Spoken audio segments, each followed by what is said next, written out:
Assalamualaikum Bria. Mainkan intronya.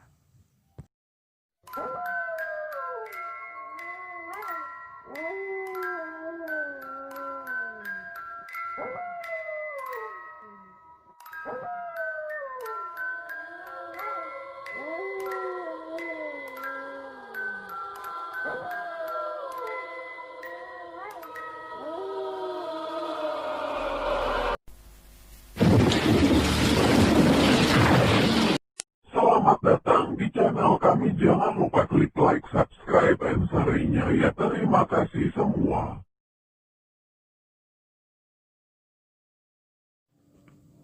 Selain daripada perpecahan-perpecahan besar tersebut, masing-masing keturunan para elf yang mula-mula membuat dinasti mereka sendiri berdasarkan letak geografis dan situasinya. Mereka mengembangkan bahasa yang berlainan, tetapi bahasa elf yang utama yang digunakan di dunia tengah seperti yang tertulis di buku-buku Tolkien adalah bahasa Kom-Ilwi alias bahasa Sindarian. Dan kaum Noldor yang kembali ke dunia tengah dari Valinor akhirnya harus mempelajari bahasa tersebut. Tolkien berulang kali menyatakan tidak nyamanannya dengan penggunaan kata elf dan asosiasinya sebenarnya tidak diinginkan. Contohnya dalam karya Drayton atau dalam A Midsummer Night Dream, yaitu Raja para Peri, atau Titania dan Oberon. Dalam karya-karyanya, Tolkien seolah hanya berperan sebagai penerjemah bahasa yang umum digunakan di dunia tengah, alias bahasa Westron, ke dalam bahasa Inggris, dan elf merupakan pandanan kata terdekat untuk menyebut ras yang pertama tersebut, dengan menyebutkan bahwa elf merupakan bentuk tertua dari nama yang digunakan, dan kata beliau terserah kepada para pembaca buku untuk menentukan asosiasinya. Ia ingin menghindari asosiasi dalam literatur era Victoria tentang peri atau makhluk halus yang nakal yang sering dipandang dengan kata tersebut, dan berusaha untuk menunjukkan makhluk yang lebih berkembang yang memiliki kekuatan magis yang mengesankan dalam mitologi Tonic, seperti dalam contoh. Para elf juga disebut sebagai yang lahir pertama atau anak pertama, alias Minonar atau saudara yang lebih tua bila dibandingkan dengan ras manusia dalam dunia tengah yang disebut sebagai yang lahir kedua. Karena mereka dibangun oleh Ilúvatar sebelum para manusia, para elf menamai diri mereka sendiri dengan nama Quenya atau yang bisa berbicara. Karena mereka melihat bahwa mereka adalah satu-satunya makhluk yang mampu berbicara, sedangkan para Dunedain alias Dwarf menamai mereka Nimir atau yang menawan dalam bahasa Sindarin atau bahasa kaum Sindar, yaitu elf dunia tengah. Mereka menamai diri mereka sendiri sebagai Eledrim. Para elf mengenal 3 macam nama, yaitu Atarese, Amiese, dan yang lebih jarang adalah Epese. Atarese adalah nama tunggal yang diberikan oleh ayah mereka pada waktu kelahiran mereka.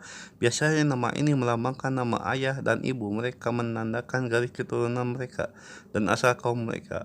Amilese adalah nama kedua yang mereka terima dari ibu mereka setelah mereka dewasa. Nama ini mencerminkan kepribadian mereka, keahlian mereka, atau nasib mereka, yang kadang-kadang bersifat nubuat. Nama kedua ini sangat penting bagi seorang elf.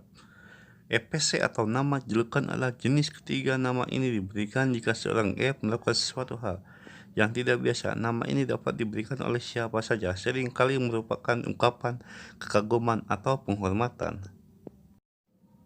Dalam kasus-kasus tertentu, seorang elf dapat memilih nama untuk dirinya sendiri yang disebut dengan Kilmese atau nama sendiri. Nama mereka yang sebenarnya tetap adalah dua nama yang pertama, meskipun seorang elf dapat dipanggil dengan menggunakan salah satu dari keduanya. Nama Amilese seorang elf biasanya tidak digunakan oleh mereka yang tidak begitu mengenalnya.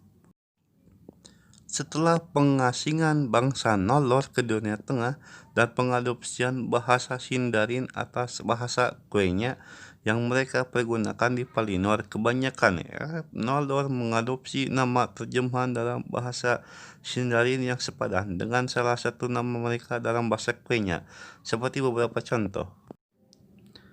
Galadriel adalah terjemahan untuk Galadriel, EPC-nya yang diberikan oleh Celebron. Atharese-nya adalah Artanis dan Amilese-nya adalah Nirwin.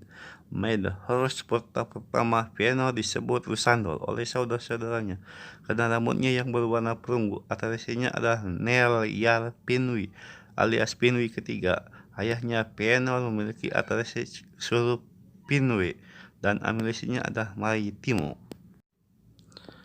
Maedhros adalah penerjemahan ke dalam bahasa Sindarin sebagai dari Amilese dan EPC-nya. Finrod biasanya disebut dengan Pelagund, EPC yang diberikan oleh para dwarf aslinya Pelagundu. Finrod mengambil nama tersebut menjadi namanya dan menjadikannya gelar kehormatan. Oke, sekian pembahasan untuk elfnya. Kurang dan lebihnya mohon maaf. Nanti kita lanjut ke History of Middle Earth yang ditulis J.R.R. Tolkien dan sudah diterjemahkan ke dalam film Lord of the Ring. Oke, sekian dan bye-bye.